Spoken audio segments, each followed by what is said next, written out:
Hey, what's going on, everyone? How you guys doing? My name is Matt Jarbo. Welcome to $3 Theater. And there's been this big debate happening recently over coming back to movie theaters, right? Like how theaters are going to reopen, and movie fans, movie goers, movie buffs, movie aficionados, film connoisseurs of all shapes and sizes and backgrounds. You know what they want? They want to go back to the movies. They just want to go back home to them, right? It's just like going home. They just want to go home. They want to go to where it feels comfortable and inviting and fun. They want to go see a movie because it's what brings them joy and happiness. And all things considered, you can only watch so much Netflix before you want to start a shotgun. But today, AMC came out and they said, we're going to be reopening, but we're not going to force anyone to wear masks. And I believe Regal is going to be forcing people to wear masks. I know Cinemark isn't going to enforce anything, but AMC coming out and saying it is the one that's causing all the hoopla.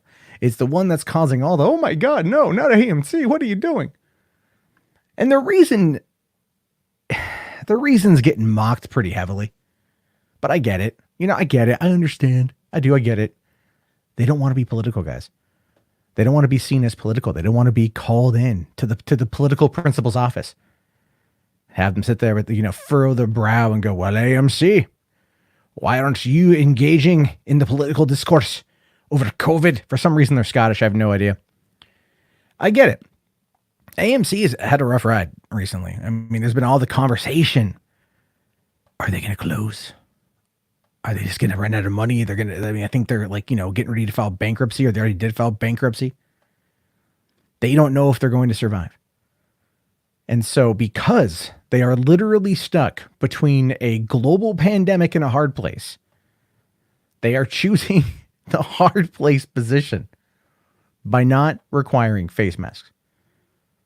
So let's kind of talk about why, in general, why face masks at the theaters are going to be effing annoying. So here's a big kicker. Most people are using a mask that's not the N95 mask. They're using scarves. They're using bandanas. They're using t-shirts. They're having, they're buying novelty ones. I have a Super Mario Brothers 3 one that I got from my stepmom, and another one that's just cats. I love the cats ones because they all look distressed. It's funny. But the thing is, that doesn't protect me. It's designed to protect other people from me, but it's not designed to protect me. It doesn't filter anything. But these masks are, generally speaking, not supposed to be worn for like a great deal of time. You do cycle your own breath, recycle it, carbon monoxide, all that stuff. It doesn't have any impact on you in small doses, but it does for elongated viewing or elongated having it on. And if you're going to go in and see Tenet in theaters, which is most likely going to be a 2.5 hour plus, it's a Christopher Nolan movie, guys. Come on. You know it's going to be long.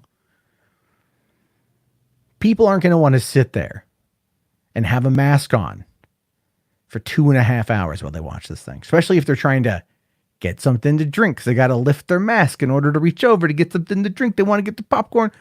They're going to have to move the mask to shove it in their mouth. The only good thing about that is that it's going to muffle people eating. The sound of people eating, that it's going to muffle a lot of that. So we are in that world where that's a factor. But at the same time, I mean, I wear glasses. So if I exhale, it fogs my glasses. I don't want to sit there and constantly have that. But I also don't want to get sick. And I also don't want to get people sick.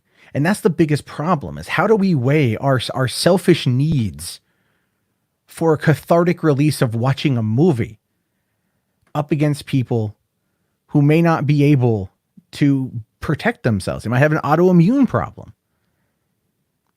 We don't know. They don't want to enter into the political field because they don't want people to not go to AMC, because they desperately need the money.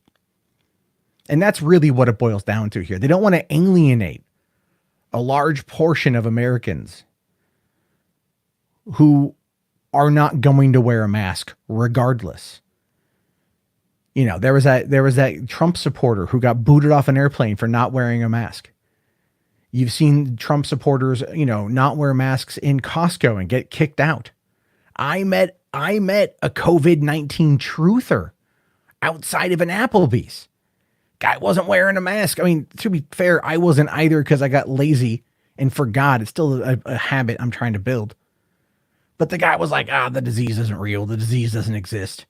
And those are the people who could get sick. I mean, considering the fact that in the past couple weeks with all these protests, we've seen cases spike in California, Texas, and Arizona. And it's going to continue to spike. Even in my county, there was a lockdown. We were sitting at 100 cases for like 2 months. And then all of a sudden they started opening it up again. And then we started seeing more cases. You know, there's no way to control it to the point of where everyone is going to be happy. And we are going to have to make concessions so we can keep the economy going and people don't lose everything. But we still need to be careful. There's nothing wrong with erring on the side of caution, friends. There's nothing wrong with sitting there and saying, listen, why don't you just wear a mask when you need to take a breath or take it, you know, whatever. But I mean, come on, let's be fair too. AMC says no to masks. Regal says yay to masks. Cinemark says, whatever. None of those employees are going to give a crap. And I'm telling you, this is a person who worked for movie theaters for 14 years. They don't give a crap to stop people bringing in outside food or drink. You think they're going to give a shit about a mask?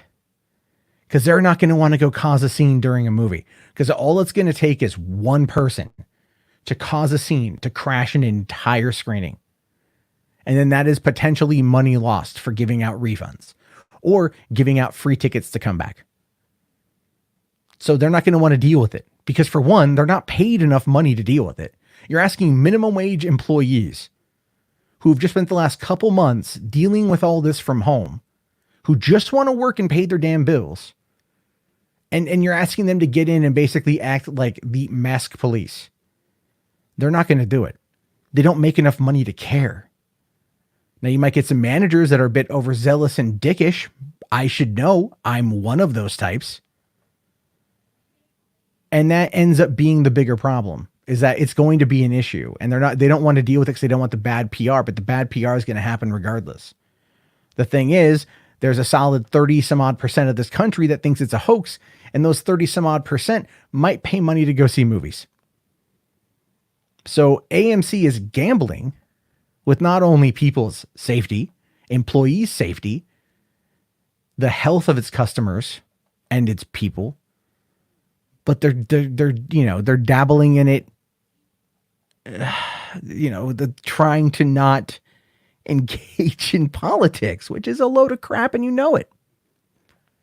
They're afraid.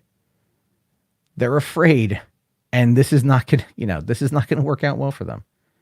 I want movie theaters to come back too, and I understand why AMC is doing what it's doing, but at the end of the day, guys, none of us have any idea what the hell's going to happen, what the hell to expect, and quite frankly, where to go from here. But I leave it to you, your thoughts, your opinions. Let me know down in the comment section below. If you guys made it this far, do me a solid, type AMC in the comment box. Leave a like, subscribe, potentially become a channel member if you want to hear more of these hot takes. And peace out, everybody. Stay safe.